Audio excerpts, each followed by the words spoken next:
Hi mga spati ko! So for today's mini vlog, wala ang pasok dahil araw ngayon ng Sabado. Kaya sabahan nyo naman ako sa day in my life ko in our house. Kaya basta spati the one!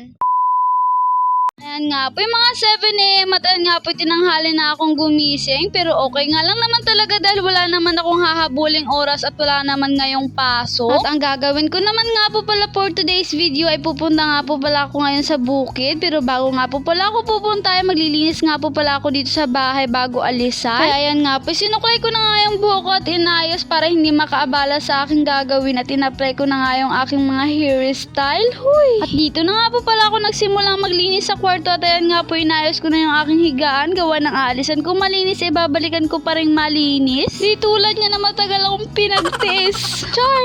At ayan nga po, binuksan ko nga yung bintana para masinagan yung mga gamit at makalabas yung lamok. Sa bandang oras na nga na iyan, actually nandito na nga po pala ako dito sa bugtong. Hindi ko na nga po pala nabudyohan yung aking paglalakad dahil nalubat nga talaga yung cellphone ko. At dito na nga lang po talaga ako nakipag-charge ng dati para magkaroon ng presence yung cellphone ko at makapag-vlog. At ayan nga po, pagkapul ng cellphone ko, ito ay nag-practice ako mag-affiliate kung paano dahil pangarap ko nga talaga mag-affiliate para magkaroon ng mga pre-samples. At pagkalabas ko nga ng bahay, ito ay nakita ko si ate na busy sa kanyang ginagawa at may pasayaw-sayaw pa nga talagang nalalaman.